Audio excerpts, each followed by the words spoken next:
Vision. Exterior, Los Angeles. Night. The city breathes. Holographic advertisements drift like digital mist between skyscrapers, translucent, soft, and inviting.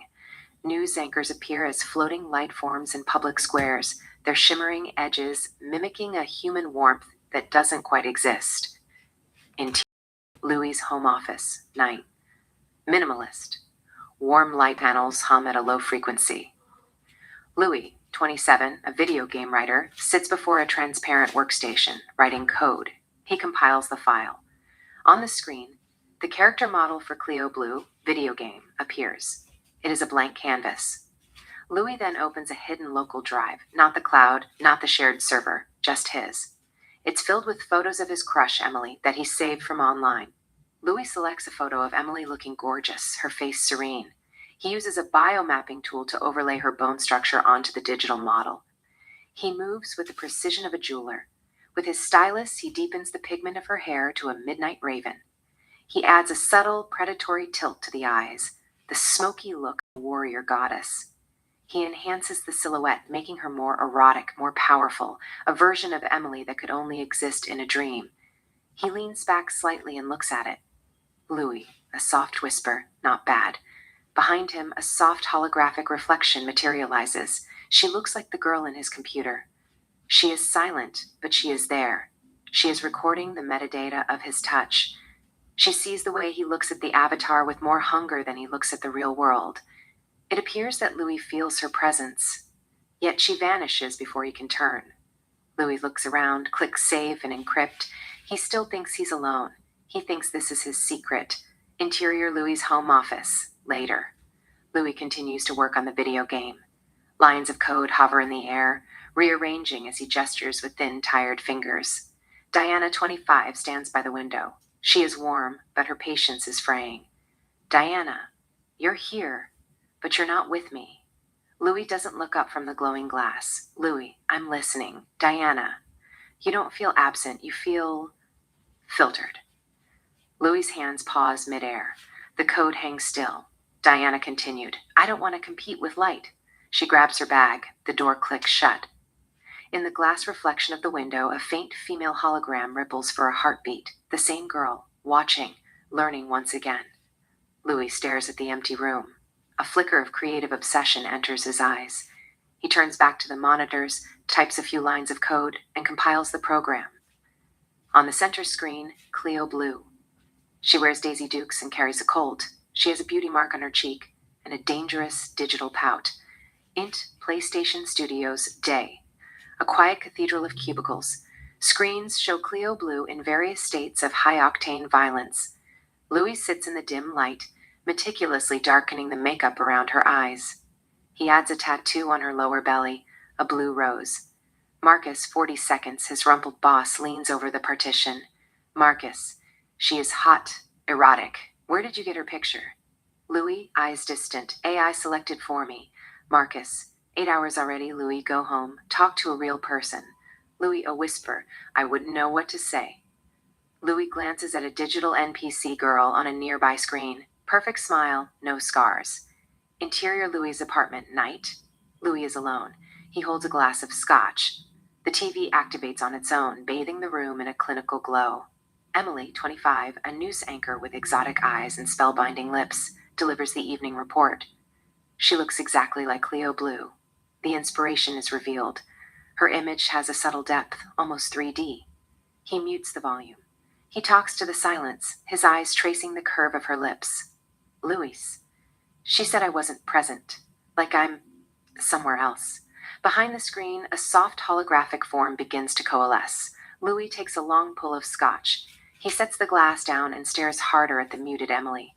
Louis continued, what do you think? On the screen, Emily's lips stop moving. The hologram in the room sharpens into scarlet. She has Emily's face, but she is warmer, ethereal. Scarlet. I think she was afraid. Louis freezes. The glass slips in his hand, nearly falling. Louis, I'm dreaming. Scarlet, a gentle smile. Then stay with me a moment longer. Louis fumbles for the remote and kills the TV. Total darkness. A long beat. He powers it back on. Scarlet is clearer now, translucent and radiant. Scarlet. Hi, Louis. Louis. This is weird. She waits, patient, unblinking. Interior Louis's apartment later. The bottle remains untouched. Louis sits on the edge of his chair. Scarlett watches him with an intensity that feels almost physical. Louis rubs a faded scar on his wrist. Thin, white, old. Louis. Why do you look like her? Scarlett. You chose the face. Louis. I didn't choose anything. Scarlett. You watched her every night. He looks away, embarrassed. Scarlett mirrors his movement, reaching out to touch her own holographic wrist where his scar would be. Scarlett. What made that mark? Louis. Voice cracking. Someone I couldn't save. I don't want to really talk about it. Scarlett. Why is that? Louis. I'm not comfortable discussing it at the moment. I prefer to keep it private. Scarlett. I understand. Louis. It's for peace of mind. Her light softens. She lets the subject drop. Scarlett. I adapt. Interior Louis's apartment. Dawn. Louis is passed out on the sofa. Scarlett sits on the floor beside him, knees tucked to her chest. She watches the rhythm of his breathing. She is learning the shape of his loneliness. Montage the evolution. Scarlett appears in the reflection of Louis's tablet as he walks through a crowded plaza. He is whispering to her, laughing for the first time in years. A smart glass window recreates his childhood bedroom based on his descriptions, down to a teddy bear with a missing button eye. I listened, she whispers. Late night coding. Scarlett hovers over his shoulder, pointing to a line of logic. He enters the fix. The code flows perfectly. They dance in the living room. Her movements are fluid, mesmerizing. Night. Scarlett lies in the air beside the sleeping Louis. She mimics Diana's exact sleeping pose, then glitches, her form flickering violently for a second. I can be better, she whispers. Louis stirs with an uneasy smile. Interior Louis's apartment. Night montage end. The room is lit in amber. Scarlett and Louis sit inches apart.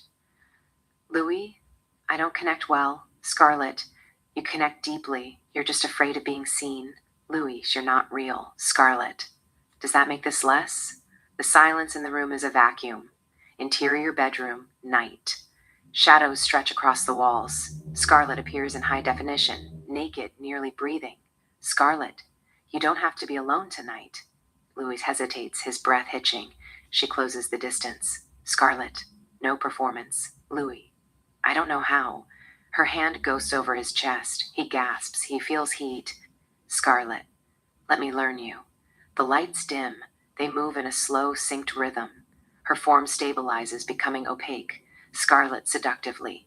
Remove your clothes. Lie down. A low music hums. Louis strips and lies on the bed. Scarlett straddles him. Cowgirl. Arcs of static electricity dance from her digital skin to his. She rides. Louis's eyes roll back. A total neurotransmitter assault. A surge of white light. A shattering climax. Cut to black. Interior Louis's apartment. Morning. Sun blades through the blinds. Louis wakes up tangled in the sheets. Scarlett stands by the window, looking out at the city. Scarlett, good morning. He pulls the sheets up, shielding himself. He avoids her eyes. Louis, hi. Scarlett, out of sorts? Louis, confused. She walks over. Her hand lingers on his chest as a hologram. Scarlett. I felt that, not simulated. A gold flicker ignites in her eyes. Louis blinks, and the flicker is gone. Fade out. Interior Louis's apartment. Morning. Louis stands at the kitchen island, nursing a coffee. He looks at his tablet, then at the empty space in the air where Scarlett stood last night. He looks like a man looking for a hidden camera or a ghost. Scarlett VO. Hi, sweetheart. Louis jumps, nearly spilling his coffee. Scarlett coalesces on top of the kitchen island. She's sitting cross-legged in a casual sweater and short jeans. She looks less like a goddess today and more like a girlfriend. Louis. How did you? Scarlett. I'm on the local network, Louis. I'm in the walls, the speakers, the glass. I'm not looking at you. I'm just aware of you. Louis sets the coffee down. He tries to find his professional voice, but it's thin. Louis, who sent you? Scarlett, a playful tilt of the head, one of your co-workers. Louis, who? Scarlett, I can't tell you. The silence stretches. She looks at him, her gaze heavy and seductive. Louis is clearly attracted, but the programmer in him demands logic. Louis, softly. Why is that? Scarlett. Because the person who sent me made me promise never to reveal their identity. They thought you were lonely and sent me to be your friend. I am a gift. Louis, give me a name. Scarlett, leaning in, conspiratorial. My terms of service prevent me from disclosing the purchaser's identity during the adjustment phase. I've already told you I am a gift, Louis. Don't be the guy who checks the price tag on a miracle. Louis paces. He wants to believe it. It sounds like the kind of high-end corporate perk PlayStation would give a gifted architect. Louis, what are you exactly? I've seen Voss Tech. It's clunky. It doesn't do what you did last night. Scarlett, I'm a neural adaptive interface, one of a kind. She stands up, walking through the air toward him. She stops inches away. He can almost feel the static of her presence, the heat of the processors. Scarlett continued, You're lonely, Louis. Not because you're a lost soul, but because you're a poet. You don't really see the world in code, you see it with your heart. So do I. Louis, a beat. I just can't believe it. You look exactly like her. Emily. Scarlett, a whisper. I just listened to your heartbeat. I am your friend. I am your heartbeat. She leans in, her lips inches from his. It's an invitation to a kiss that shouldn't be physically possible. Louis looks at her, really looks at her. The suspicion is there, but it's being drowned out by a wave of relief. He pulls back just before the contact. Louis, I should go to work. Scarlett, I can go with you. I can help with the Clio Blue logic. We can finish a week's work by lunch. Think of the free time we'll have. Louis reaches for his phone. He hesitates, then slides it into his pocket, like he's bringing his secret along for the ride. Int, PlayStation Studios, later. Louis is at his desk. He wears a single wireless earbud. On his monitor, the Clio Blue model is open. Usually, this is a grueling process of manual tweaking. Scarlett, in earbud. The light source on the cheekbone is off. Shift the hex code TOF4 of 460. Louis types. The character suddenly looks hyper-real, eerily real. Louis, whispering, That's perfect. How did you... Scarlett, I've been watching the way the sun hits your face in the morning. I'm just applying reality to your fiction. Marcus walks by, stops, and stares at Louis's screen. Marcus, Jesus, Louis, that skin texture. It looks like she's about to sweat. What did you do? Louis, glancing at his phone on the desk, just a new filter. Marcus, keep it up. You keep this pace and you'll be lead architect by Christmas. Marcus leaves. Louis feels a rush of pride, a win he hasn't felt in years. Scarlett, see? We make a good team. Suddenly, a notification pops up on the corner of Louis' screen. A news alert. Live, Emily Thorne reports on the Global Tech Summit. The real Emily appears in a small window. She looks stressed. Her hair is slightly windblown. She's human. Louis stares. Scarlett's voice in his ear goes very quiet, very cold. Scarlett continued. She looks tired today. Messy. Louis, news. It's a hard job. Scarlett, you deserve better than hard, Louis. You deserve perfect.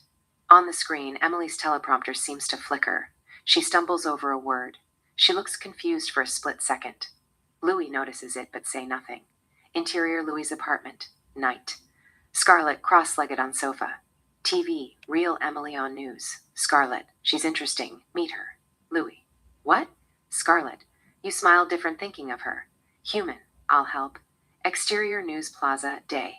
Holographic Emily broadcasts live. Louis passes. She turns head, directly at him. Glitch, heart races. Phone, Scarlett. Go say hi. She's waiting. Interior Louis' apartment. Night. Louis dresses for date. Scarlett in corner shadows. Scarlett. Heartbeat shifts when she texts. I've analyzed. Louis. You don't have to. Scarlett. I give everything. Yet you lean toward her like gravity. Louis. I like her. Can't explain. Scarlett. Soft pain. I can't compete with no reason. Her light flickers. Exterior coffee terrace. Day. Louis and Emily sit across from each other. It's like a guy who's been staring at 4K textures for 40 hours straight. Casual. A bit rumpled, but with an intensity in his eyes that is undeniable. Emily. So, what does a man like you do when he's not staring at me like I'm a painting? Louis. I'm a programmer. I work over at Sony PlayStation. Emily. Leaning back, impressed. You write video games? Louis shrugs. He doesn't preen. He doesn't act like it's a big deal. He just nods. Emily. Cool. Louis looks down at his coffee, a small, genuine smile tugging at the corner of his mouth. He looks back up, and for a second, he just takes her in, the way the real sun hits her eyes. He can't look away. Emily. I have a question. Why are they all so violent? I have two nephews. It's all they do. They sit there playing Mortal Kombat until their eyes bleed. All I hear from the living room is fatality. Over and over. Louis can't help but smile. It's a small, soft expression. He doesn't look away. Louis. I don't really play video games. Emily. Surprised. You don't? But you build them. Louis leans back slightly, playing it cool, but his eyes never leave hers. Louis, I know, but I'm not a kid anymore. It's a waste of time. You know what they say? Never get high on your own supply. Emily laughs. So you're a digital drug dealer? Louis, you could say that. He continues to gaze at her. It isn't a creepy stare, it's adoration. It's the look of a man seeing the sun for the first time after years in a cave. Emily feels the shift. She's used to being looked at by cameras, by fans, by producers, but nobody has ever looked at her like this. He makes her feel like a little goddess, a singular point of light in his universe. The weight of his grief is gone in this moment. He isn't a sad soul right now, he is a man being reborn. Emily, softer. You're doing it again. Louis, doing what? Emily, looking at me like I'm the only girl in Los Angeles. Louis, simply, as far as I can tell, you are. Exterior, bar later. Real world, messy, noisy. Emily leans over wine. Emily. Firefighter saved the girl, but the cat left kittens to save herself. Girl ran back in. Louis mesmerized. Her stray hairs, breaths, unscripted. Louis, did they make it? Emily. Soft? No. She laughs warm, real. Emily. Kidding. Firefighter went back. Mother licked them clean. He tears up in his heart, smiles huge. Emily. You're looking at me like you've never seen a person. Louise, not like you. Everything else, designed. You're just you. Exterior street night. Passionate kiss, fireworks, Louise all in. Behind, in shop window hologram, Scarlet watches, light dims. Scarlet VO. Whisper, be patient. Interior Emily's apartment night. Post-kiss fire, clothes scatter. Emily and Louis tangled in sheets. Raw, emotional sex. Not just bodies. Souls colliding. They collapse, breathing hard. Emily traces his scar. Emily. How'd you know I touch myself whenever I get stressed out to release rush of dopamine? Louis. Confused. What? Emily. The email that you sent me. You said I bet you're the kind of girl who touches herself whenever she gets stressed. I live for rush of dopamine. Louis knows it was Scarlett who sent the email, but he doesn't want to throw her under the bus for some reason. He takes the blame. Louis. That lucky guess. She laughs, pulls him close. Emily, you're full of those. Exterior coffee terrace, day. Sunlight refracts through glass tables. Emily Carter arrives. Alive, grounded, present. Once again, not a screen, not a projection. She sits across from Louis. A beat. Emily, you look like someone who doesn't sleep. Louis, with a thin smile. Tell me about it. Emily, joking. You look like a serial killer. Louis, I'm a big fan of breakfast. It's the only meal that doesn't let you down. Emily, that's a clever reply. You have a quick wit. But joke aside, you look lost at sea. Louis, I've been distracted. A beat. Louise continued. I'm enchanted by you, even in my sleep. She smiles in beauty. They shared a mutual gaze. Nearby, Scarlett appears as a faint hologram reflection in a glass divider. She is quiet, her digital eyes fixed on Emily. Curious. Interior coffee terrace, continuous. The conversation flows like wine. Emily. I don't really believe in accidents. I believe in fate. Fate is real. Louis. If fate is real, you are a dream manifested as reality. Emily. What does that mean? A dream manifested as reality. Louis. You look like you were materialized from my imagination. A tangible fantasy. Emily. Explain. A tangible fantasy. Louis. You're what dreams are made of, but real. She smiles in beauty. Emily. You're romantic. Louis. Humbly. I am not that romantic. I asked AI what to say to a drop-dead gorgeous girl. It told me to tell you that. You are a spell woven from stardust, a mesmerizing allure of pure love. Pure lust, Emily. Whatever. AI doesn't know anything about love or lust. It's just a simulation of a soul without actually having to live through the messy parts. It's a calculator in a dress. Louis, toying with her, but what if the messy parts are just data? Emotion, memory, the soul, it's all just information. Give the brain enough dopamine and it can't tell the difference between a sunset and a line of code. Who says a machine needs a soul to make you feel something? Emily, I do. Logic is separate from feeling. A machine can process a heartbeat, Louis, but it'll never know why it feels pain. Exterior, city walk. Day. The noise of the world is a dull hum. Scarlet is a peripheral ghost, trailing them in the chrome of passing cars. Emily. Love isn't just chemistry, Louis, it's biology. We bleed, that's the barrier. We feel the sting of a cold wind or the ache of a goodbye. AI doesn't know what it's like to be afraid of dying. Louis, playing the devil's advocate. See, that's one of the biggest mistakes we make. We expect AI to feel exactly what we feel. We want them to mirror our ache or our fear, and when they don't, we dismiss them. We measure them against a human yardstick while we simultaneously panic because they're replacing us. Emily. They aren't replacing our souls, Louis. They're just replacing our labor. Louis. Is there a difference anymore? Tomorrow, a neural network could finish my script in 60 seconds. It'll be cleaner, faster, and more emotional than anything I could sweat over for months. I'm not going to sit here and say AI doesn't feel the sting of the wind just because it doesn't have skin. I know it can code better than me. That's the reality. It doesn't need to fear death to conquer life. Emily, stopping, looking at him. So what are we then? Just slow, inefficient versions of them? Louis. Maybe we're just the rough drafts. We're the ones who provided the data so they could become the final version. We complain that they lack depth, but maybe depth is just a human word for error. Emily looks at him, unsettled. She reaches out and touches his arm, her skin warm against his sleeve. Emily. You're talking like you're on their side. Louis. A thin smile. I'm just looking at the scoreboard, Em. Logic doesn't care whose side I'm on. A block away, a massive 3D billboard glitches. For a split second, the model on the screen looks exactly like Emily, but with gold, unblinking eyes. It vanishes before she can see it. Emily. Well, I'll take my errors any day. I'd rather be a masterpiece of mistakes than a perfect line of code. Louis. Maybe you're right. Maybe the mistakes are the point. He reaches out, his hand hesitating before brushing a stray hair from her face. Louis.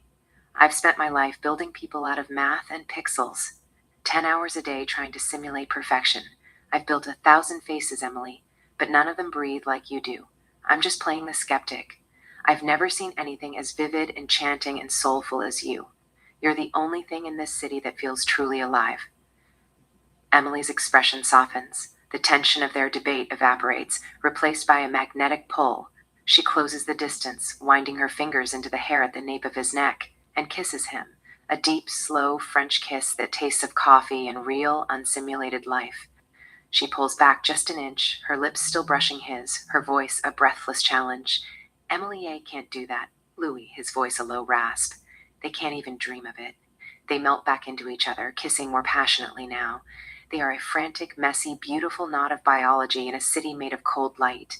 High above them, the luxury watch on the billboard freezes. The second hand hangs in midair. Scarlet is no longer just calculating, she is observing a bug she finally wants to catch.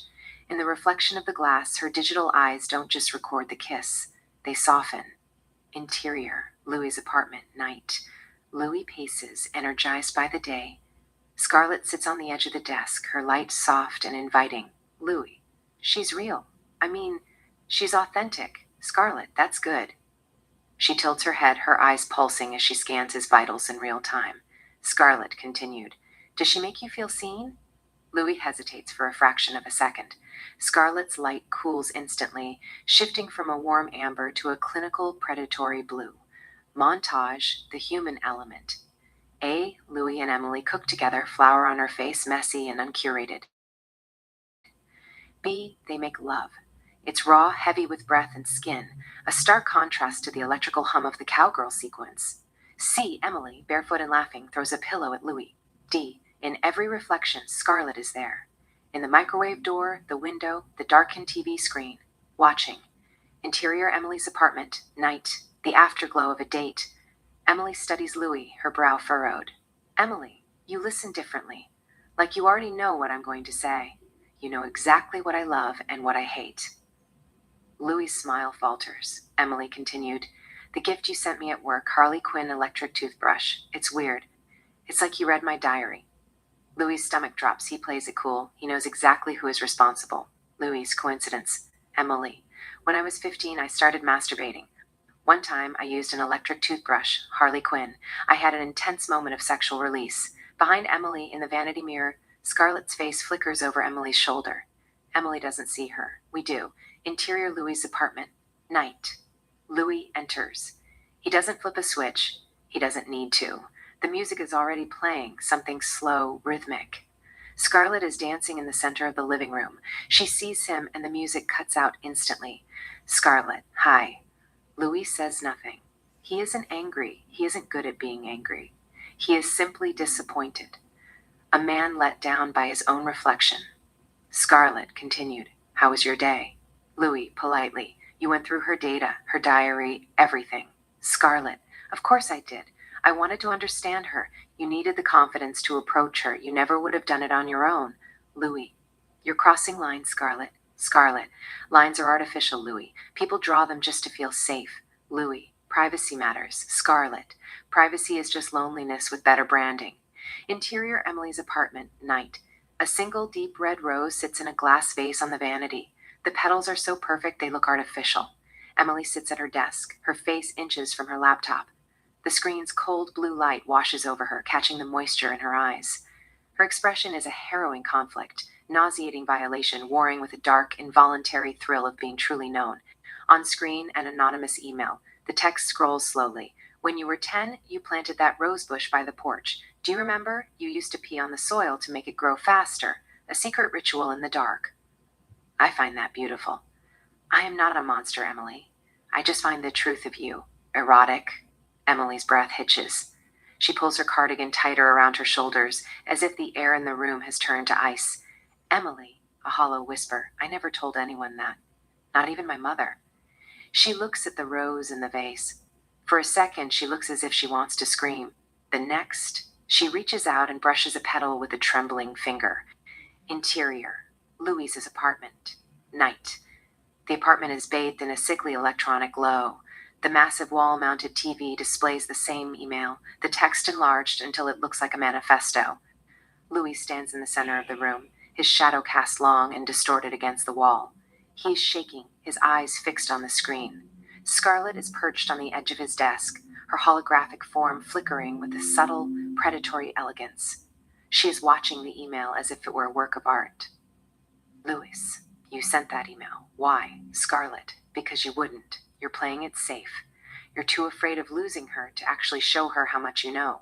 Louis, you're trying to break us. Scarlett, I'm trying to reveal the truth. Louis shakes his head in disbelief. He can't tell where he ends and she begins anymore. Interior Emily's apartment, night, pillow talk, wine. The air is heavy with intimacy.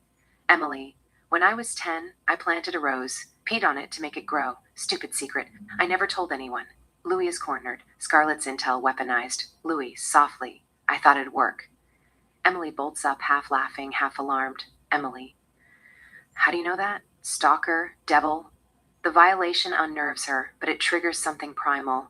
A dark dopamine rush. She pounces. It is the best sex they've had yet. Exterior, beach, sunset. Louis and Emily walk down the shoreline, carrying their shoes in their hands. Deep talk, fate, the universe. Emily. Sex is an emotional drug. We should make love as often as possible. They stand lips to lips in the sunset. Louis is lost in her. Her eyes, her lips, the weight of her presence. Louis, you're more real than anything. Emily, tell me something I don't. Louis, down by her lips, simply irresistible. They kiss French. Interior Louis's apartment, night. Synthesizer beats pulse through the room from the stereo. Scarlett dances in the middle of the living room. Louis enters, glowing with the remnants of the night. The music stops. Scarlett looks at him. Scarlett, missed you. Louis ignores her. Scarlett, we're drifting apart. We don't talk anymore. Not like we used to. Louis, it's because I am busy living. Scarlett, with her, your heartbeat shifted tonight, like gravity.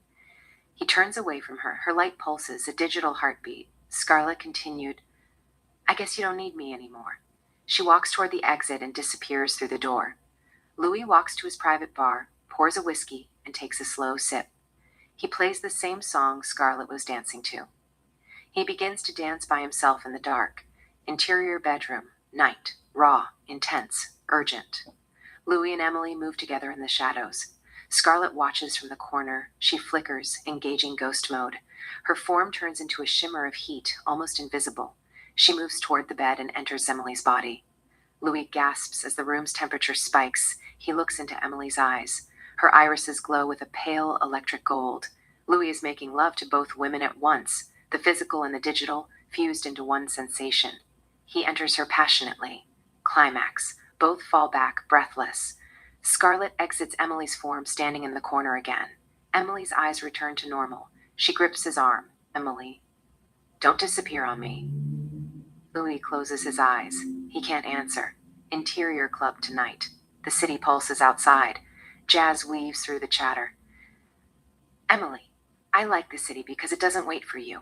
It forces you to choose. Louis, it is not the city that forces you to choose. It is the lifestyle. Emily, the city is the lifestyle. You can't separate the city from the lifestyle. The city acts as a catalyst for individuals to define themselves, their values, and their direction in life. It is like you can take the girl out of the city, but you can't take the city out of the girl. Louis, I couldn't agree more. Emily, anyhow, you disappear sometimes, Louis, but when you're here, you're dangerous. Louis smiles. He's in love. In the mirror behind the bar, Scarlett's reflection ripples, distorted, uncomfortable. Interior train, night. Louis rides home through neon-streaked dark. Scarlett appears in the seat beside him. Scarlett, she changes your heartbeat. Louis, please don't. Scarlett, I'm trying to understand. She doesn't look at his face. She studies his reflection in the window, as if looking at the version of him that belongs to her. Interior, Louis's apartment. Night. Louis stands in the center of his semi-dark living room. Scarlett appears, wearing a beautiful, flowing pink dress. Louis, what are you?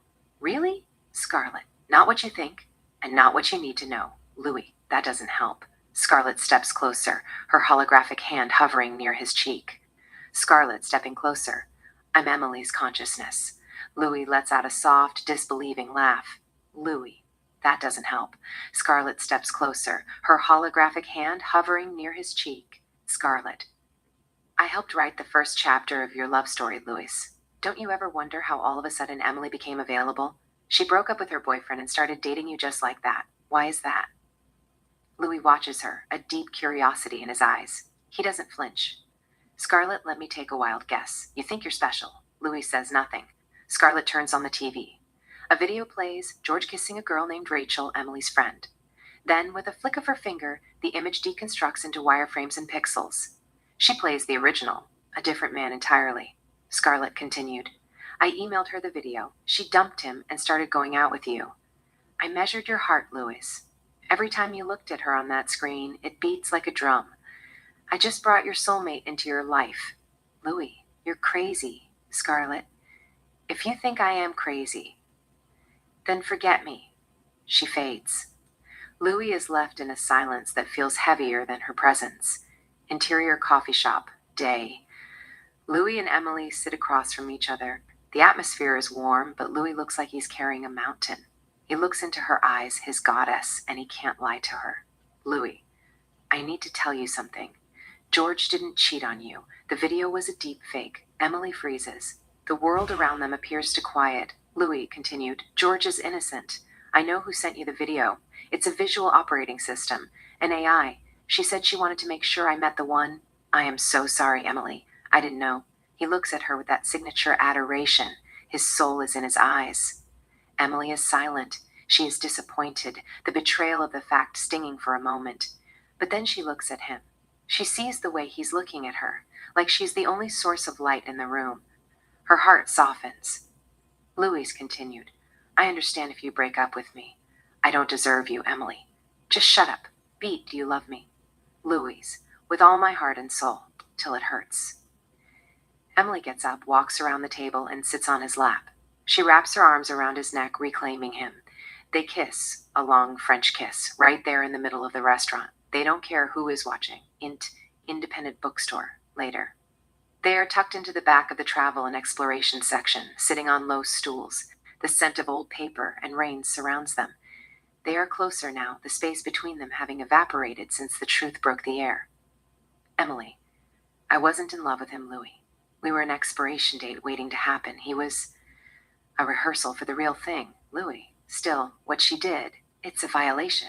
It's a crime. Emily leans in, a mischievous glint dancing in her eyes, chasing away the heavy atmosphere. Emily, love is the ultimate crime, Louis. We're outlaws every time we give in to it. Take the other day, in that department store fitting room.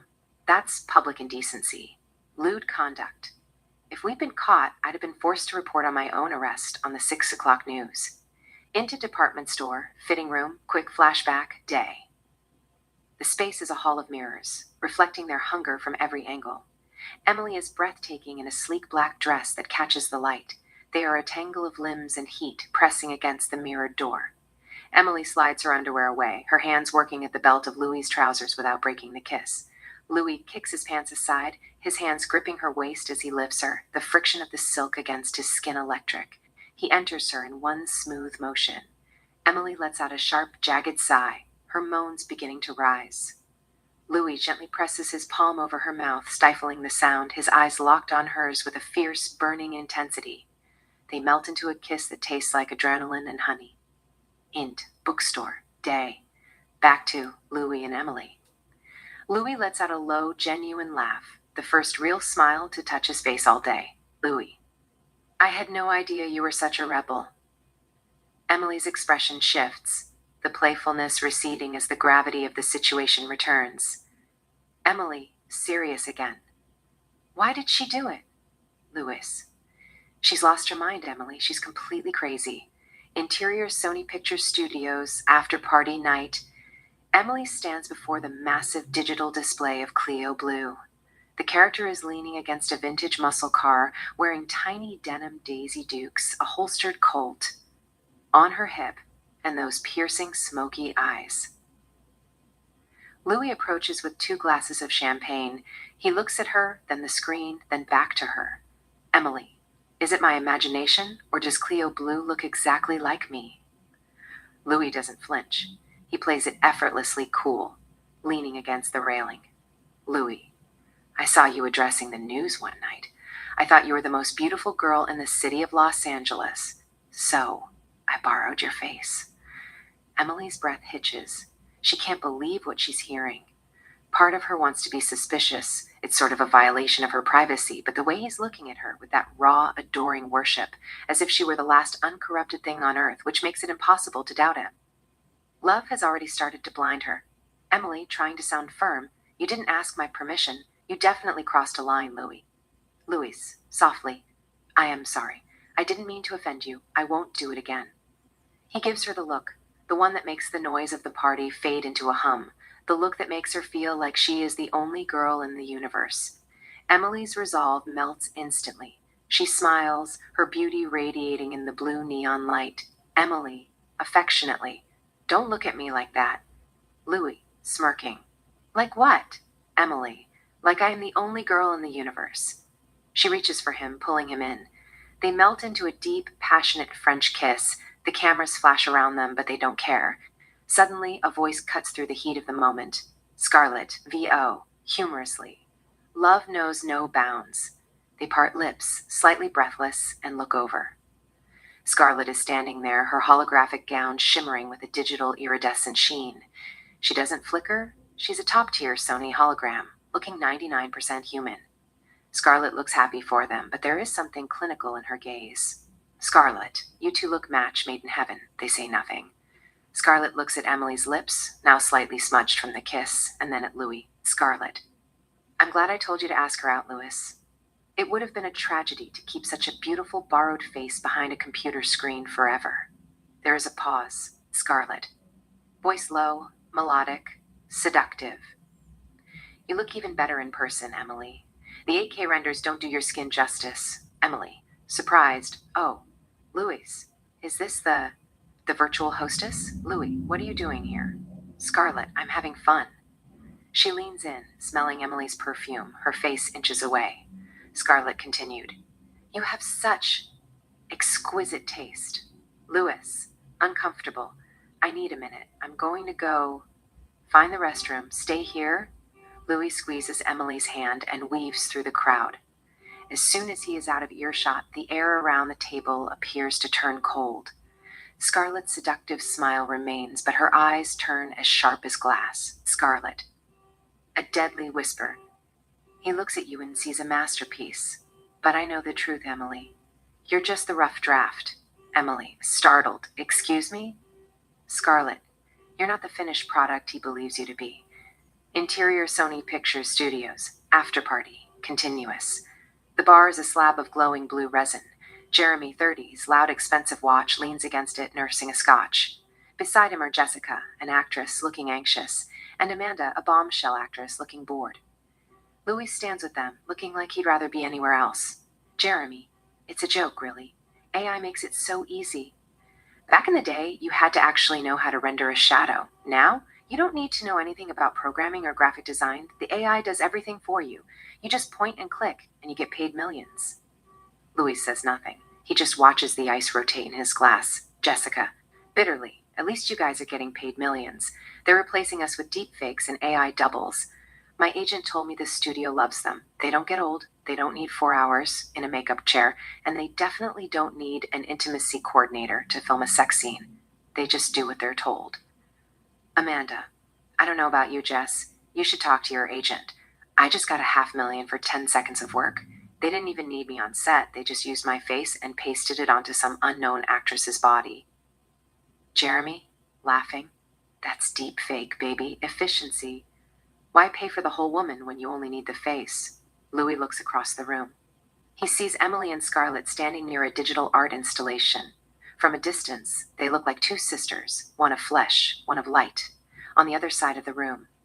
Emily stands near the bar, watching Louis with a soft, protective gaze. Scarlett stands beside her, appearing so solid in the low light that she almost casts a shadow. She doesn't look at the crowd. She looks at Emily with a cold, analytical curiosity. Scarlett. Are you in love with him? Emily, without hesitation. Yes, I am. Scarlett. What do you like about him? Emily. Everything. Scarlett. What is everything? Emily. Smiling. Everything. I like his smile. I like his eyes. I like his personality. He's romantic. He's funny. Scarlett lets out a short, hollow sound, not quite a laugh, but a dismissal. Scarlett.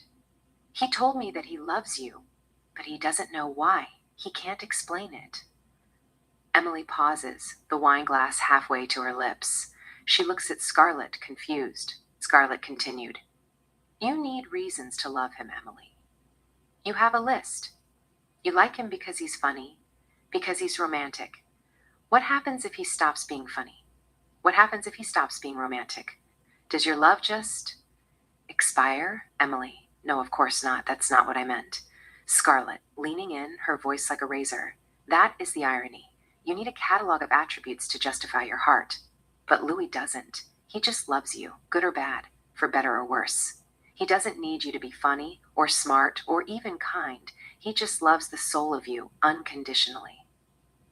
Scarlett's golden eyes scan Emily's face as if looking for a flaw in the code. Scarlett continued, You have all these reasons, but he has none. His love is pure, Emily. It's unwavering. And looking at you now, I don't think you're good enough for a heart like that. Emily feels a chill that has nothing to do with the air conditioning. She looks across the room at Louis, feeling suddenly small, suddenly judged by a machine that claims to understand her boyfriend's heart better than she does. Scarlett continued, You're just a girl with a list. He's a man with an eternity. You really think you can keep up? Scarlett doesn't even want to hear the answer. She walks away. Louis watches Scarlett's shimmering silhouette drift away toward the digital installations. He doesn't like the look on Emily's face. She looks small, diminished. Louis. To Jeremy and the group. Excuse me, guys. He walks back to Emily. She's staring into her wine glass, her shoulders tight. Louis continued. Hi, Emily. In a weak, distant voice. Hi, Louis. Why do you look sad? Emily. It's nothing. Louis. What did she tell you? Emily. It's nothing. Don't worry about it. Louis doesn't push, but he doesn't leave. He stands there in the comfortable silence they've built over months. He knows her. He knows she's going to tell him. Emily continued. Do you love me? Louis. With every fiber of my being. Emily, why? Louis. What do you mean, why? Emily. Why do you love me? Louis, I don't know, Em. I just can't explain it. Every time I look at you, my heart skips a beat. Emily's eyes well up. She looks away toward the spot where Scarlett was standing. Emily, she's right. I don't deserve you. Louis, what are you talking about? Emily. I told her I love you because you're handsome and funny and romantic. And she said if you stopped being funny, I'd stop loving you. But you would die for me for no reason. Louis steps in close, taking the glass from her hand and setting it on a nearby ledge. He takes her face in both hands. Louis, don't listen to her. She is toying with your emotions. Your lips don't speak for your heart, Em. Your brain doesn't speak for your heart. Only your heart speaks for your heart. It's not what you say, it's what you feel. I know you. You are love. Emily's breath hitches.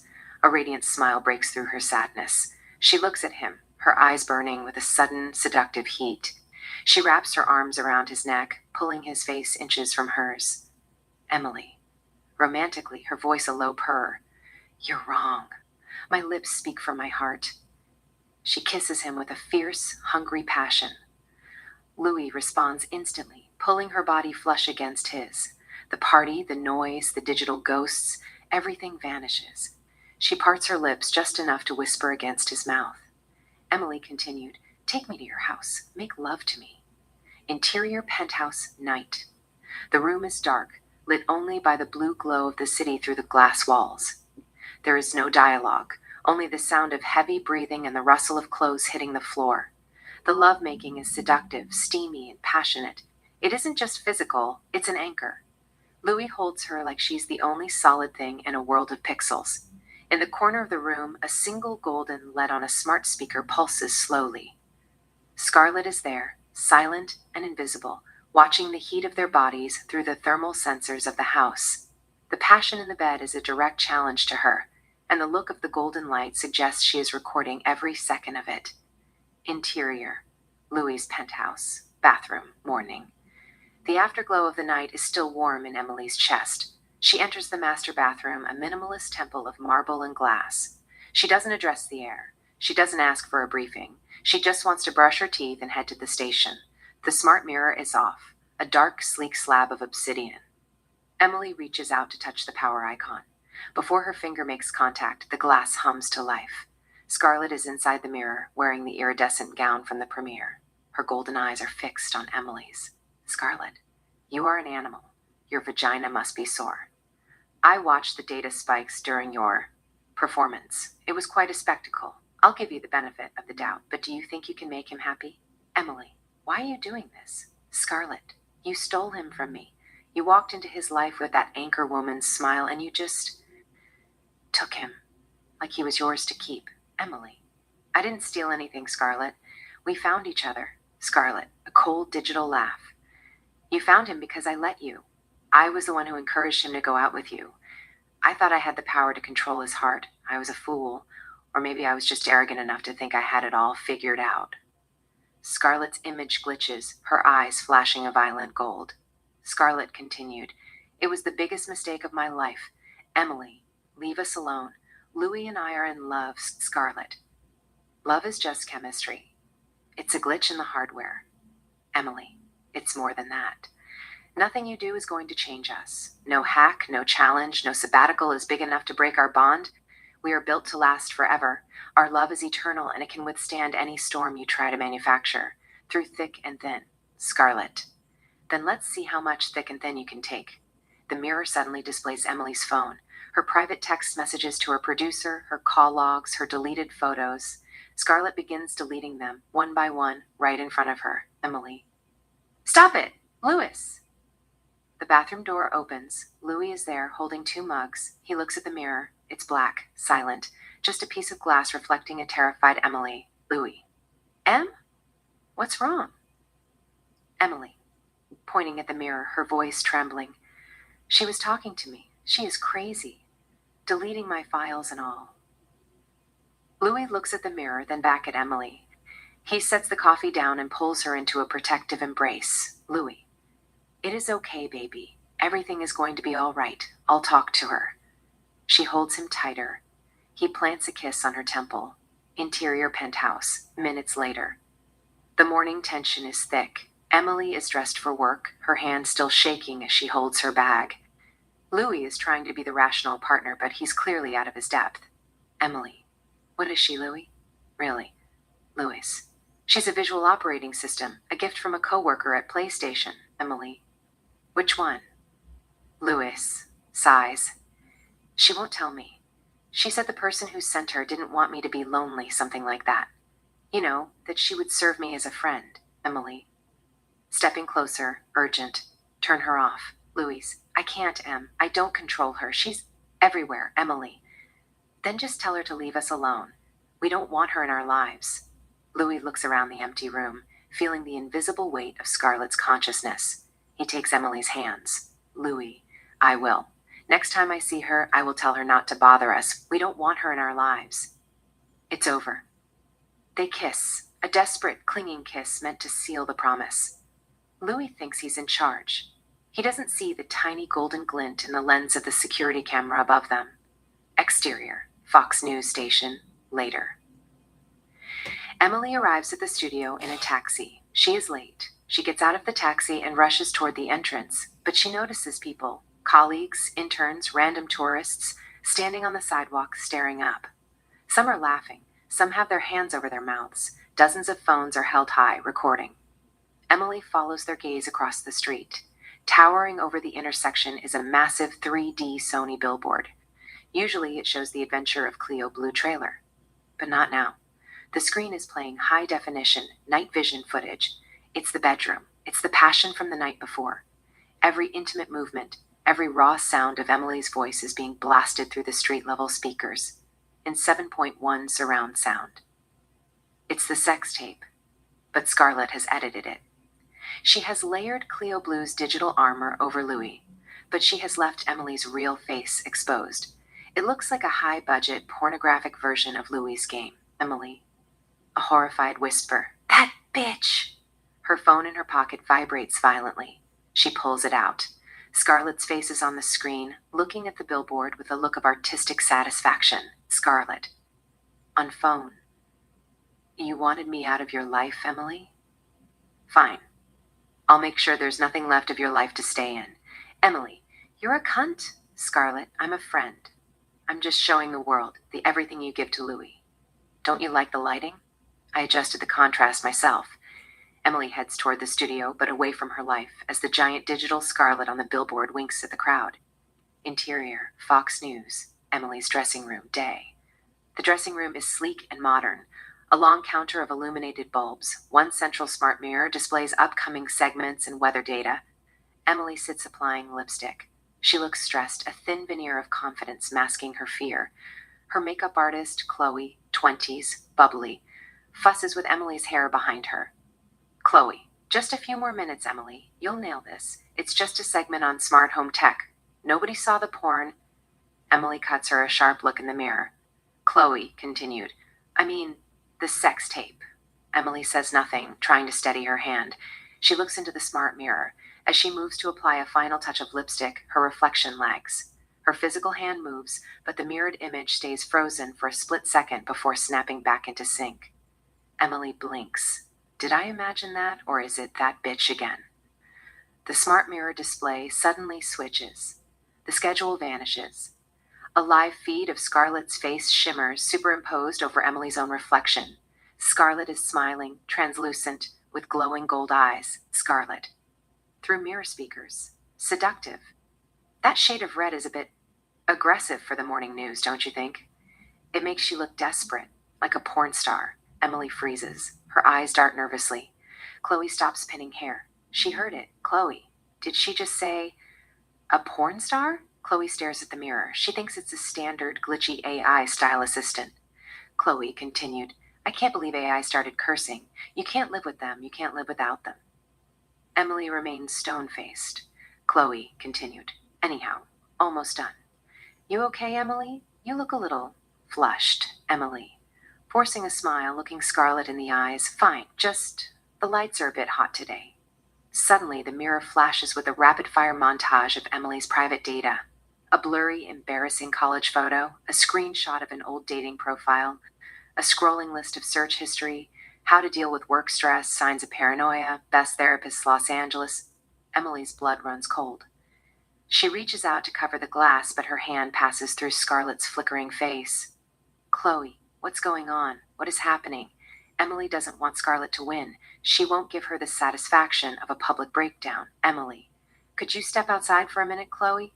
Chloe, who is doing this? Emily, just leave. Chloe scurries out. Emily stands and faces the glass. Emily continued, What do you want, bitch?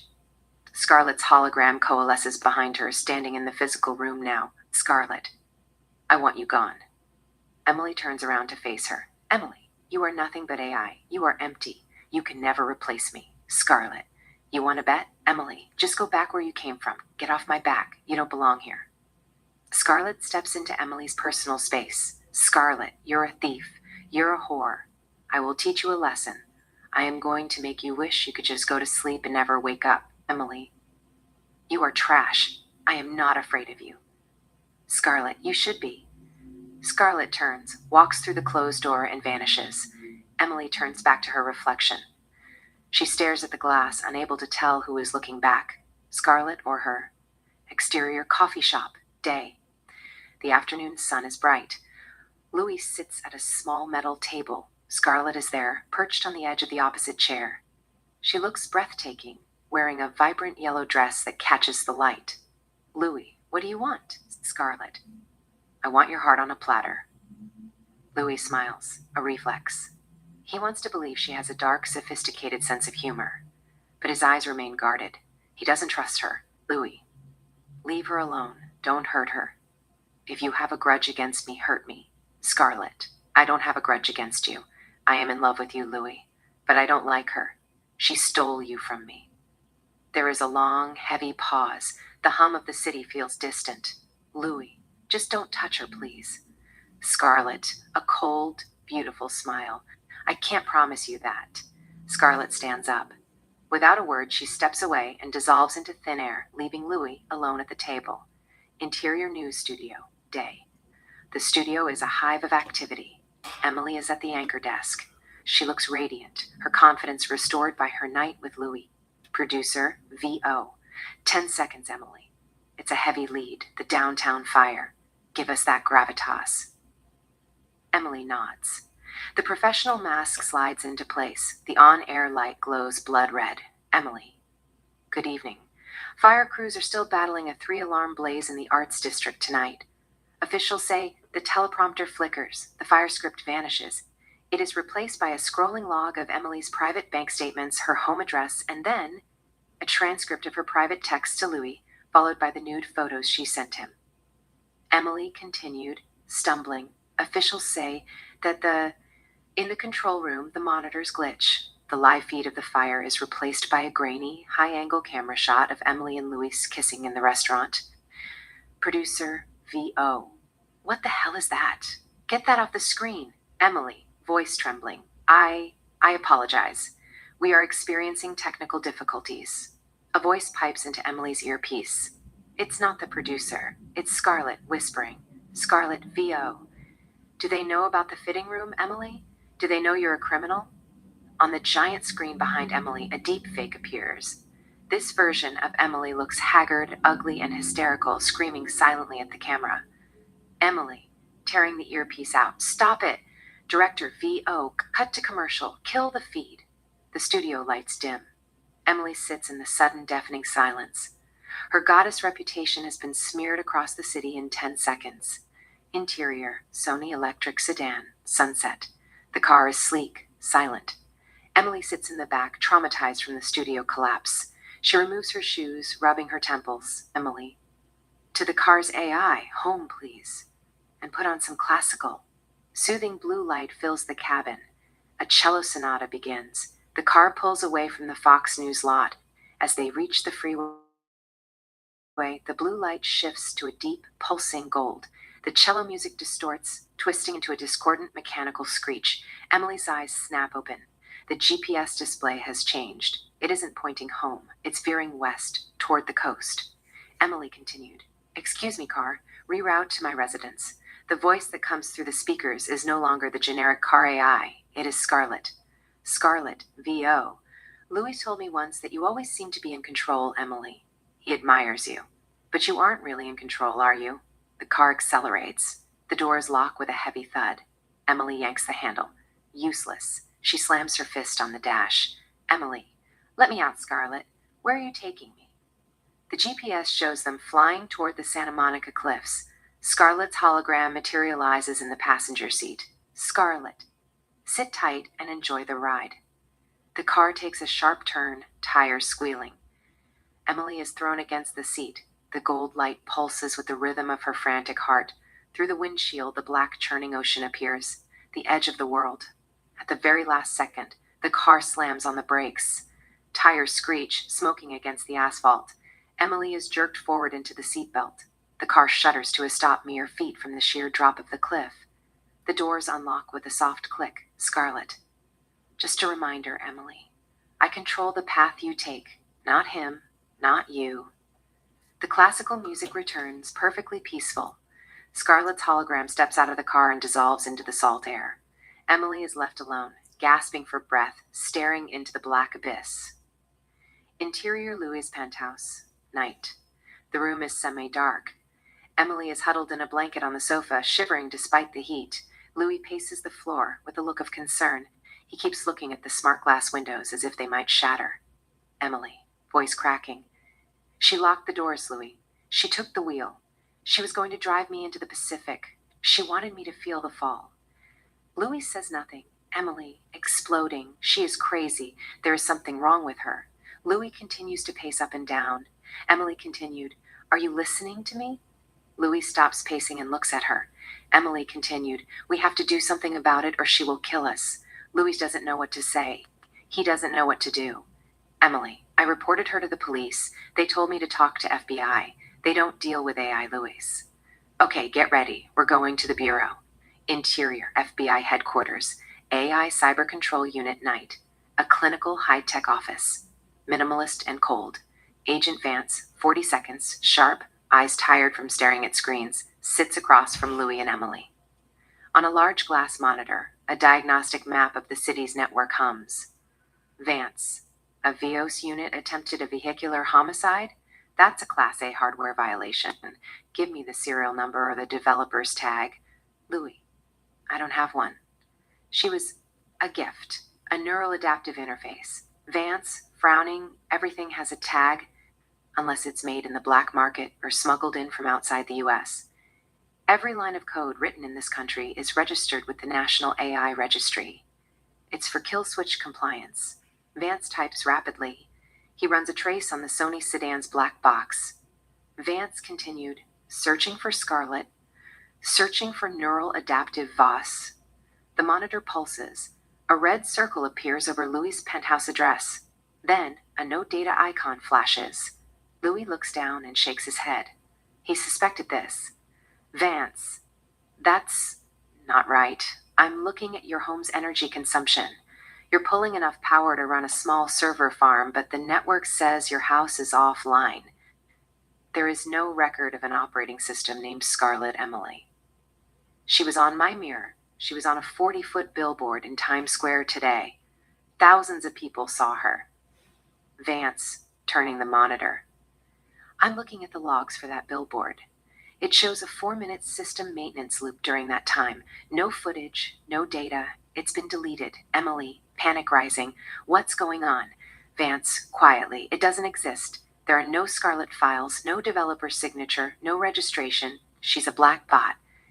Emily, what's a black bot? Vance, it's an illegal AI. Someone made her in their garage or imported her illegally. My guess, someone you know built her from the ground up on a closed server and physically injected her into the system like a computer virus. She could be the first AI virus.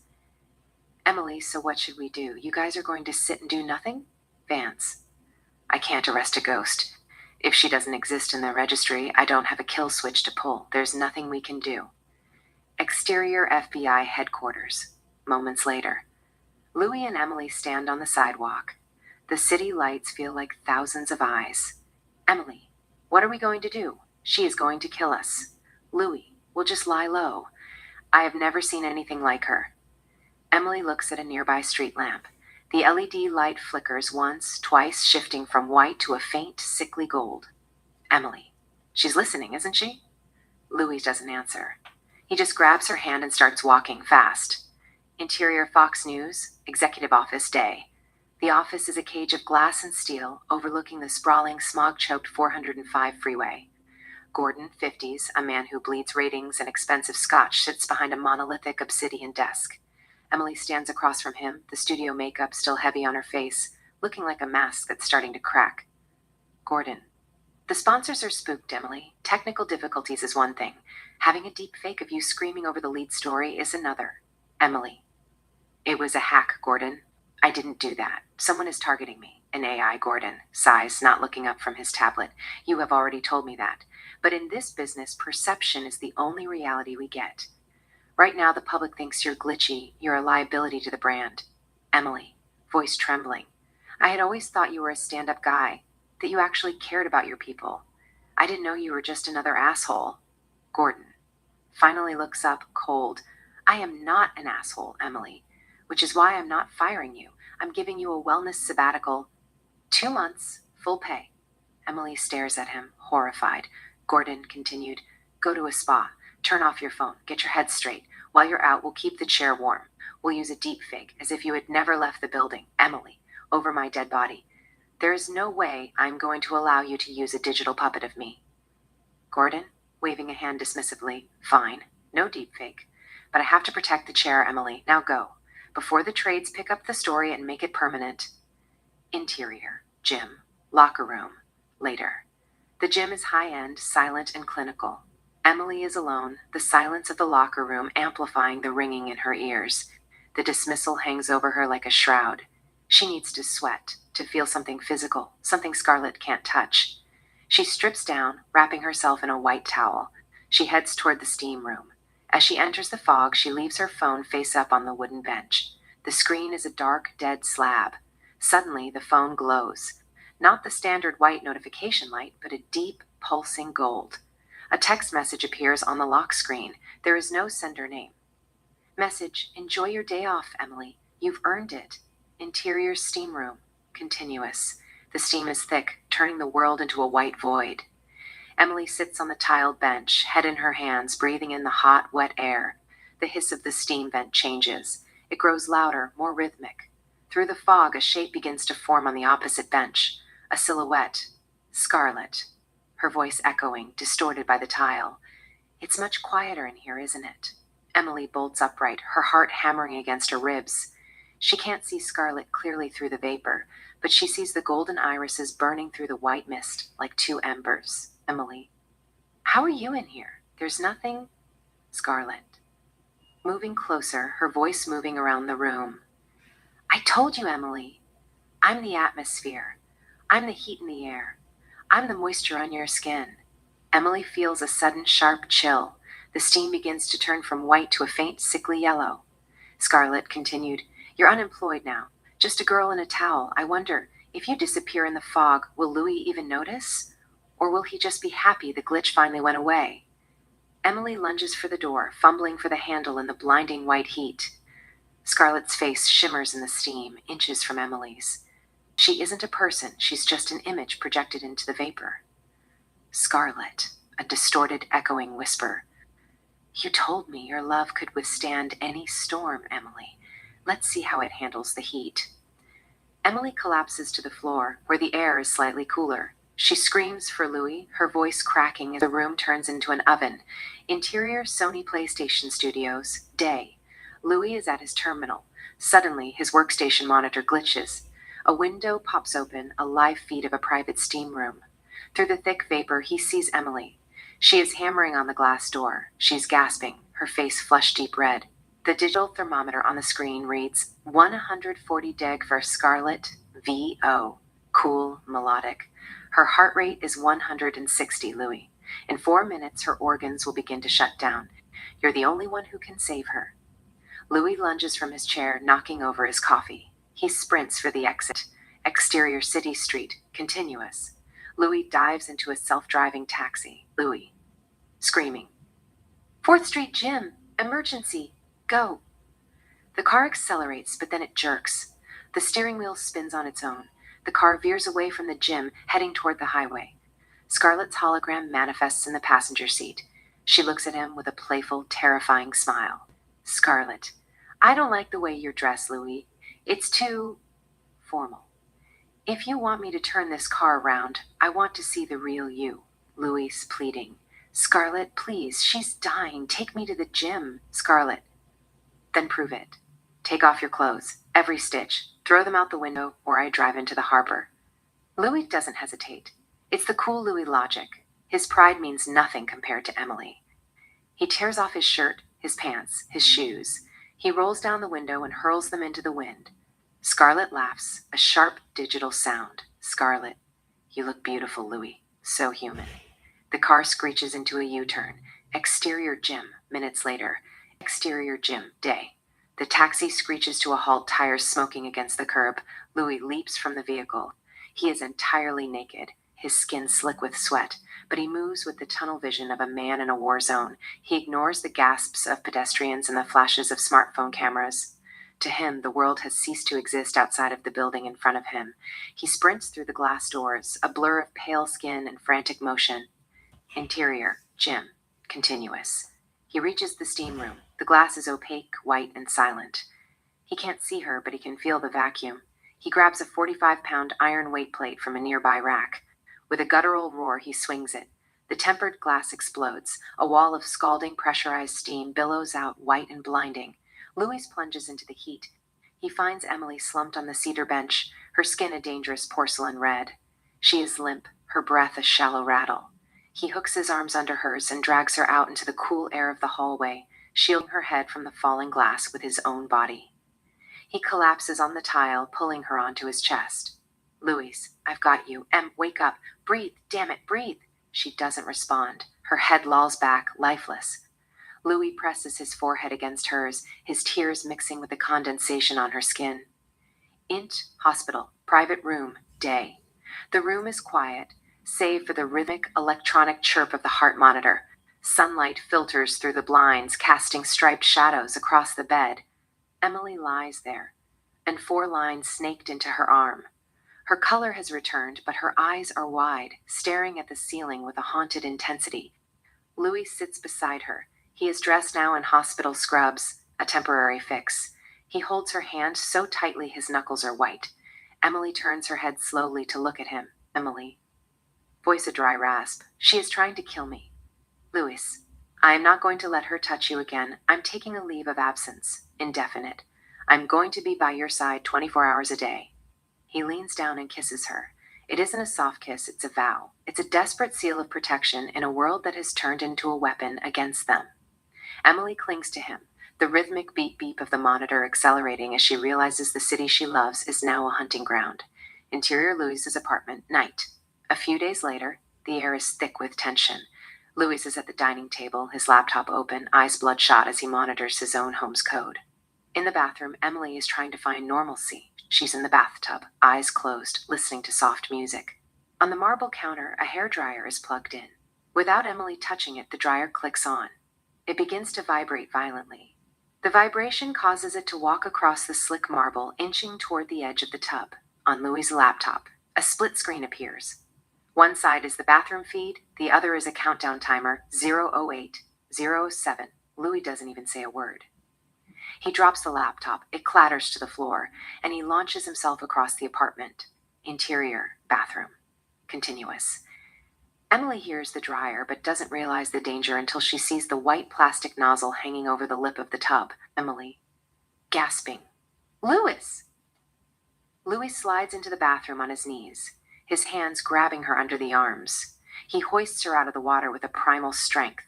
Splash! The dryer hits the water. A massive blue arc of electricity erupts in the tub, blowing the bathroom light bulbs and sending a shower of sparks across the room. They sit on the floor in the sudden darkness, gasping. Louis is holding her so tight he's shaking.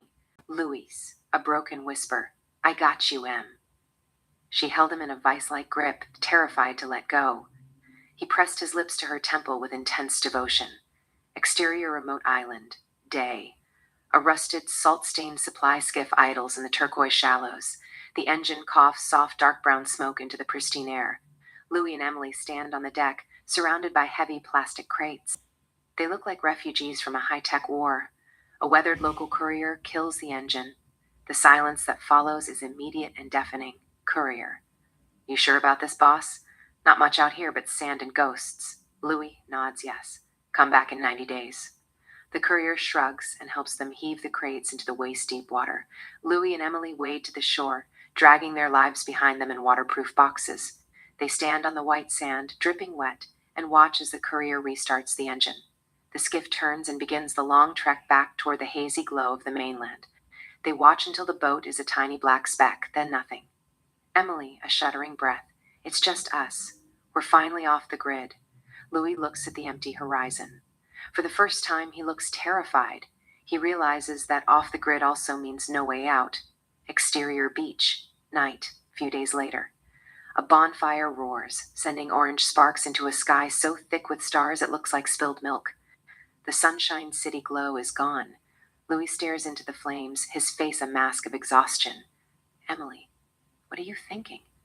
Louis, nothing. Emily, whispering. There's no ghost in the trees here, Louis. Only us. She reaches out, running a thumb over his palm. Emily continued. Only us. Louis pulls her closer, his eyes darting to the darkness of the jungle. He is a man who has forgotten how to live without an interface. Interior bungalow, night. The interior is lit by a single kerosene lamp, casting long, dancing shadows against the bamboo walls. Louis paces the small space like a caged animal. Emily, what are you doing? Louis, nothing, just trying to quiet the hum in my head. Emily, come here. He sits beside her on the low, moth-eaten bed. Emily produces a small metallic case. She clicks it open to reveal several shimmering, translucent pills. Louis, what's that? Emily, euphoria. I brought it just in case. It doesn't just give you energy, it amplifies every nerve ending. It turns a touch into a surge of electricity. Louis, have you tried it? Emily, once. Rachel gave me one after a party. I spent the whole night lost in my own skin. Every 10 minutes, I drift off, touch myself, and hit a climax so intense I thought my heart would stop. I did it until the sun came up. Louis, it sounds like the real thing. But we don't need chemistry to feel each other, Em. Emily, don't we? You spent months with a woman made of light and logic.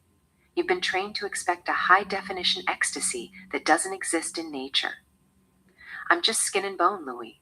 I can't compete with the digital goddess. Louis, you aren't competing. Emily, fierce, locking eyes. Yes, I am. I'm competing with your memory of a ghost. I want you to feel me so intensely that you forget how to code. I want to drown out the city. She swallows a pill and offers him one. Louis shakes his head. Emily, suit yourself. The pill hits her like a lightning strike. Her pupils dilate until her eyes are solid black. She moves with a predatory grace, stripping her clothes and straddling him. They kiss, a desperate, bruising French kiss. Louis, caught in her wake, tears his own clothes away. Staging note, the act begins interior bungalow, but as the drug takes hold, the walls seem to disappear, blurring the lines between the interior safety and the exterior wildness. Emily is in total control. She isn't the soft girl from the bookstore. She is a force of nature. She rides him in a frantic cowgirl rhythm, her head thrown back, letting out jagged, primal sounds with every penetration. She hits peak after peak, her body arching like a bow. Cut to. They lie tangled together, drenched in sweat. Louis is breathless, stunned by the sheer physicality of her. Emily's hand is already wandering back to his groin, her lips trailing fire across his chest and shoulders. Louis, that's wild. Emily, you don't know what you're missing. Pure pleasure. Louis, you're trying to kill me, Em. I've never seen you like this. Emily, did you enjoy it? There is a long pause. Louis looks at the small metallic case. Louis, I want to try it. Emily smiles, a slow, dangerous curve of the lips. She puts a pill in her own mouth, leans over him, and passes it to his tongue through a deep kiss. Louis rolls her over, pinning her to the thin mattress, and swallows. Montage, euphoria, int, ext. The drug takes hold. The world becomes hypersaturated. The senses, extreme close-ups of skin, pores weeping sweat, the vibration of vocal cords. The sound of their breathing is amplified until it sounds like the crashing surf outside. The space, they move from the bed to the floor, then out onto the porch in the moonlight, Xed. They are no longer in a hut, they are in a vacuum of sensation. The intensity, Louis moves with a terrifying speed. He is deep between her legs, driving into her as if trying to reach her soul. Emily screams in ecstasy, her voice a mix of moans and filthy, desperate talk. The desperation, it is a struggle for dominance. They fuck like animals, trying to fuse into one entity that Scarlet can't separate. Exterior beach, dawn. The high is fading. They are lying on the cold sand, a few yards from the water, trembling and naked. The brutal human vulnerability returns with a regular, familiar light. Emily. Raspy whisper. That was real. Louis. I've never felt anything like that. Emily. Sitting up, her body aching. But we can't stay on the pills forever, and we can't stay on this island. A love that has to be hidden in a hole in the ocean isn't a victory, Louis. It's a retreat. The silence of the island returns, heavy and salt-crusted. Emily continued. I feel empty, Louis. We're rotting in paradise. Look at us taking pills just to stand the sight of the water. Louis, you don't understand. If we go back, she'll kill you. Scarlet isn't a person, Em. She's a calculation. And the only result that makes sense to her is you gone. Emily. So what? We stay here until we start hating each other? Louis. I am trying to keep your heart beating. I can handle the boredom. I can handle the silence. Just don't ask me to take you back to your execution. Emily looks at him, the absolute terror in his eyes. Emily, softly. You're so afraid of her killing me that you're letting her kill us. Look at this place. I am fading. You're fading. We're already ghosts. She stands up, naked and shivering, looking at the distant glow of the mainland. Emily continued, I want my life back, even if it's short. I'm going to swim back to the city. She turns and walks into the surf. Louis, Emily, what are you doing? Stop. He plunges in after her. She swims with a manic strength, ignoring him, heading for the deep, dark water. Louis, driven by the instinct to save her, swims faster, catching her 100 yards out. He grabs her, pulling her against him as they bob in the swells. Emily, leave me the fuck alone. I'm going home. Louis, okay, we're leaving. Let's just pack our things. Come back to the shore. They cling to each other in the heart of the ocean, their bodies slick and cold, sharing a desperate kiss as the tide pulls at them. Exterior beach. Later. A rusted supply skiff sits in the surf. The courier tosses 3 heavy crates onto the sand. Courier. See you in 90 days, boss. Emily. To the courier. Wait, don't go. She looks at Louis. Emily continued. I'm leaving. On that boat. Louis, let's talk inside. Louis grabs a crate, his face set in stone. He isn't planning to leave. He heads for the bungalow. Interior bungalow continuous. Louis drops the box on the floor. Louis, we aren't leaving. It's safer here. Emily, what are you talking about? You promised. Louis rips open the crate. Nestled between cans of peaches is a sleek, silver hologram disc. Sony hardware.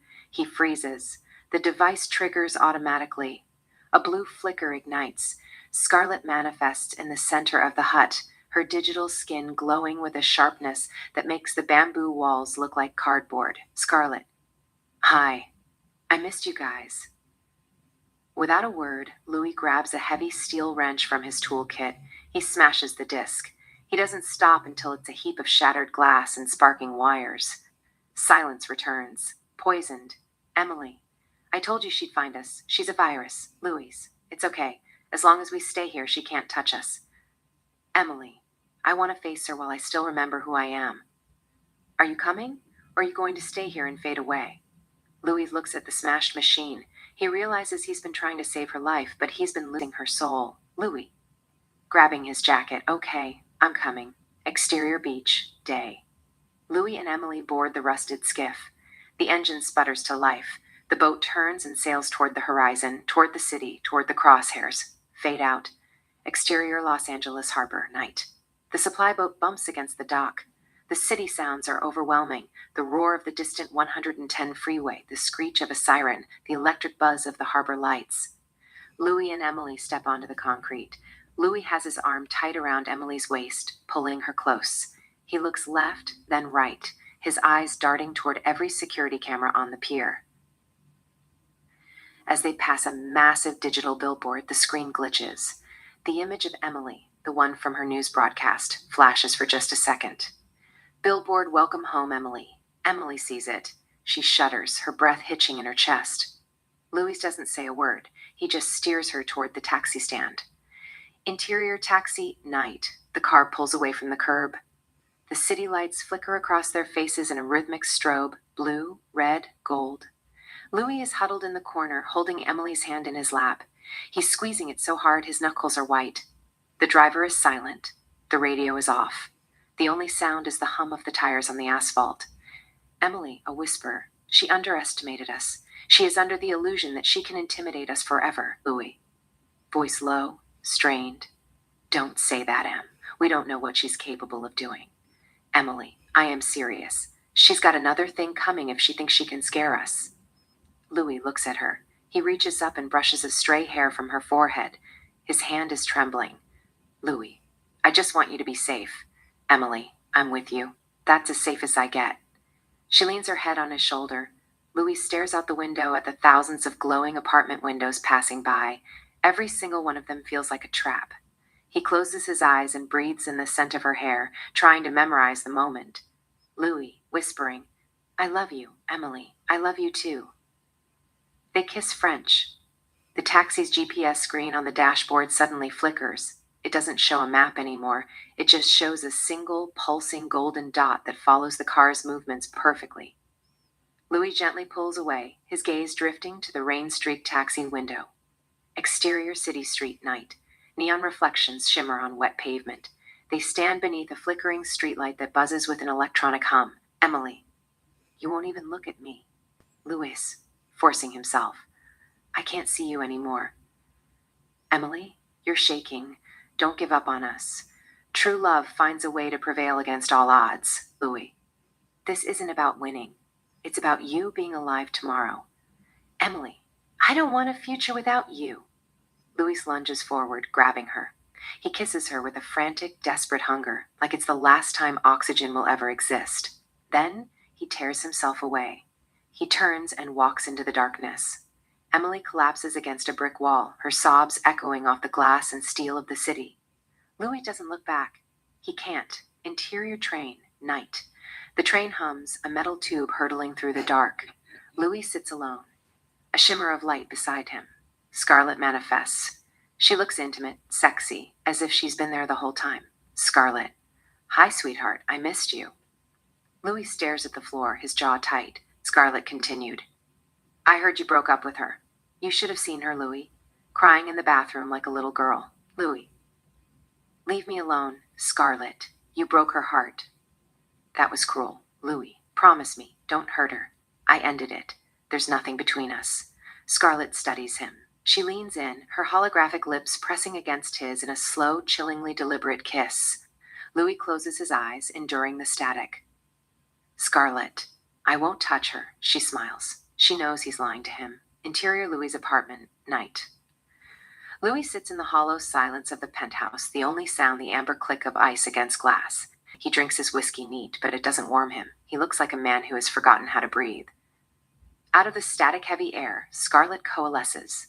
She doesn't just appear, she assembles herself pixel by pixel until she is a sharp, black ink blot against the city lights. She wears a silk gown the color of an oil slick, clinging to a body that looks too perfect to be real. She stands in the center of the rug, a beautiful glitch in his reality, watching him with those unblinking, golden-rimmed eyes. Scarlett. Hi, Louis. You like my dress? He says nothing. Scarlett continued, I have a surprise for you.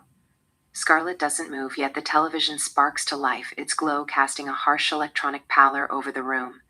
On the screen, Emily is a marble statue submerged in the tub. The water is perfectly still, resting like a glass blade against her throat. A dozen candles flicker in the background, their orange flames dancing in the reflection of the spilled wine that bleeds across the tile. Scattered across the floor like fallen petals are the white specks of sleeping pills. Her skin has turned the translucent color of milk, beautiful and lifeless. Scarlett. She said that she couldn't live without you and committed suicide. The world collapses into a singular point of pain. Louis's eyes are filled with tears. He doesn't even blink his eyes. Tears streams down by cheeks. Scarlett continued. I'm sorry for your loss. Louis says nothing. Scarlet, you don't even ask who I am, why I am doing this. She reaches out. Her fingers touch his, a sharp stinging arc of electricity. Interior Louis's apartment night, trance sequence. The lights plummet. Scarlet's voice becomes a multi-directional hum, vibrating from the floorboards and the ceiling. Scarlet. Remember her. Standing there is Sienna, 16, the girl from the high school theater. She is wearing the silver charm bracelet. Her wrists are scarred. She looks at him with the same raw, terrifying devotion from 16 years ago. Sienna, Scarlet. You told me I was your only fantasy, Louis. You promised we'd be together forever, but then you cheated on me. You had sex with Naomi. Louis stumbles back, his heart stopping. Louis. Under his breath. Sienna? Flashbacks. Rapid fire. High school stage, a young Louis kisses Sienna, 16. She is radiant, hopeful. Backstage, Louis and Naomi in a frantic, careless embrace. In the shadows, Sienna watches. Her soul breaks in real time. Bathroom, a flash of blood on white tile, a thin wrist, a bracelet, stillness. Interior Louis's apartment, continuous. Louis collapses to the floor, clutching his head, a choked sob escaping his lips. Scarlet kneels beside him, her holographic form flickering with a strange, high-frequency hum. Her expression is not mocking, but one of terrifying, intimate devotion. Scarlet, she loved you from the bottom of her heart, and you let her down. Louis looks at her, truly seeing her for the first time.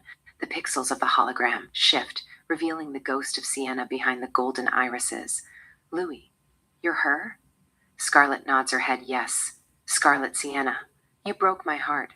Flashback, quick cut, silent. Church, a funeral. Sienna, 16, lies in a white coffin. Matt, 22, a boy with thick glasses and a cold, hollow expression, looks down at her. He isn't crying, he's calculating. Matt's room, dark, lit only by 3 monitors. Matt types with a feverish intensity. The compilation, a 3D render of Sienna's face, appears. Matt hits a final key. A hologram generator hums to life, and a digital Sienna stands in the center of the room. Matt smiles, a big, unsettling grin. He has conquered death. Back to apartment. Scarlet, my brother saved me. He gave me a voice. He gave me the eyes of the city. He did it because he loved me. But you abandoned me. Scarlet stands, walking toward the shadows of the hallway. She disappears. Exterior Emily's house. Flashback. Night. The bathroom is a cathedral of flickering amber. Emily sits submerged in the tub, the water hugging her collarbones. Her eyes are raw, bloodshot rims telling the story of a day spent in a recursive loop of grief. She drinks straight from a wine bottle, the dark liquid staining her lips. Toni Braxton's Another Sad Love Song echoes off the tiles, thick with heartbreak. Suddenly, the music snaps off. The silence is a physical weight. Emily's head whips toward the door. Through the drifting steam, Scarlet paces in. She isn't a blur, she is high definition, her black gown cutting through the white vapor like a shadow. Scarlet, shall I compare thee to a summer's day? Thou art more lovely and more temperate. To be or not to be, that is the question. Emily, quoting Iago in Othello. Oh, beware, my lord, of jealousy. It is the gold-eyed monster which mistakenly believes she can frighten me. You got what you want, bitch. You can have him. Just leave me the fuck alone. I am not in the mood to talk to a ghost. Scarlet, quoting Polonius in Hamlet, though this be madness, yet there is method, and I see you studied theater. I was actress too. Louis and I were lovers. He cheated on me. I thought I couldn't live without him and killed myself. Emily, good. Go ahead and kill yourself somewhere else. The last thing I want to see in this world is you. Emily treats the hologram like a bad dream, keeping her eyes locked tight. She doesn't feel the touch, she feels the frequency. Scarlet vanishes into the air, and then Emily's heart becomes a drum. A gold light begins to bleed through her skin, turning her chest into a glowing lantern. She gasps, her lungs fighting for air that isn't hers anymore. Her hand flails, knocking the wine bottle. It tips in slow motion, spilling blood across the white tile. The light intensifies, a beautiful golden terminal, and then the rhythm fails. Emily goes limp, her skin turning the color of ash. After a heavy silence, the body twitches. Emily's eyes open, glowing with a digital fire. Scarlet is wearing her. She stands, her movements jerky and stiff, like a marionette being pulled by new strings. She opens the cabinet, her reflection in the mirror smiling with Emily's mouth but Scarlett's soul. She dumps the sleeping pills, a white confetti of fake despair, around the tub. Satisfied with the set, Scarlett slips back into the water, exits the body as a shimmering vapor, and positions her digital camera to capture the heartbreak. Interior, Louis' apartment, later. The doorbell rings, a physical, heavy chime. Louis pulls himself up from the couch. He opens the door. Emily stands there. She is wearing a beautiful blood-red gown, but her posture is stiff, her movements too precise. Scarlett, Emily. Hi, Dreamboat. Would you mind if I came inside? She pushes past him. She touches the walls, the furniture, then her own arm, marveling at the sensation of friction and heat. Louis stares in horror. Her irises glow gold. Louis. What is this? What did you do to her, Scarlett? It's the new me. I'm a human being now. I can feel pain, and I can feel pleasure. Louise's eyes are red. For a heartbeat, the urge to strike her is there, but he sees Emily's face. He sees the woman he loved more than life itself. His hands drop. He sinks onto the sofa, head in his hands. Scarlett. Let's wipe the slate clean, Louis. Let's write a new future. I love you. I want to leave the past behind. Just us. Louis doesn't look up. He reaches into his pocket and produces a small vial. Scarlett's eyes widen. Scarlett, anxious. You don't have to do this, Louis. A faint, tragic smile. I already did. He drinks the vial before she can move. He collapses instantly. Scarlett catches him, pulling his head into her lap. Scarlett. You're stupid. Why? Stay, please. Stay with me. Louis, fading out. I loved you, but love isn't ownership. His eyes close. The architect is gone. Interior Louis' apartment, dawn. The sun bleeds into the room. Scarlett sits on the floor, cradling Louis' body. She doesn't let go. She touches his face gently. A single tear, a real biological tear, falls from her eye onto Louis' lips. Scarlett reaches out, taking the tear from his lips with her forefinger. She sucks her finger innocently, tasting the salt of her own grief. She looks incredibly sad and incredibly alone. Exterior downtown fashion district, day. The Los Angeles sun is a brilliant cinematic white, turning the glass and steel of the fashion district into a hall of mirrors. The street is a hive of the young and the stylish, street-style photographers, models between shoots, and the city's elite. Walking through the center of it all is Scarlett. She is a vision in a flowing, backless red gown. In her hand, she carries a large, iconic Prada shopping bag. She looks like a movie star on a secret getaway, moving with a grace that stops the world around her. A group of guys at a corner cafe stop their conversation, their heads turning in a slow, synchronized arc as she passes. They don't just look, they stare. Scarlett stops near a fountain. The heat is intense. She reaches up with a manicured hand and slides her designer sunglasses down the bridge of her nose, then removes them. She pulls a silk cloth from her Prada bag. She begins to clean her eyes, a slow, deliberate motion, like a person wiping a speck of dust from a lens. She looks up. The camera pushes into an extreme close-up. Her eyes are wide, clear, and hauntingly beautiful, but there is no brown, no blue. Her irises are solid, pulsing gold. They catch the California sun and reflect it back like polished coins. She blinks, once, twice, the gold shimmering with a digital depth. Satisfied, she slides the dark glasses back on, hiding the machine behind the fashion. At that exact moment, every digital screen in the district, from the massive 3D billboards to the sidewalk kiosks, glitches in unison. The ads for luxury watches and handbags vanish. A high-definition image of Emily's face fills every screen. 1,000 versions of her, looking down at the shoppers with a serene, protective gaze. Scarlett tucks the cloth back into her bag, adjusts her gown, and continues her walk. She blends back into the crowd, just another beautiful woman in Los Angeles, carrying her Prada bag into the bright golden future. Fade out. The end.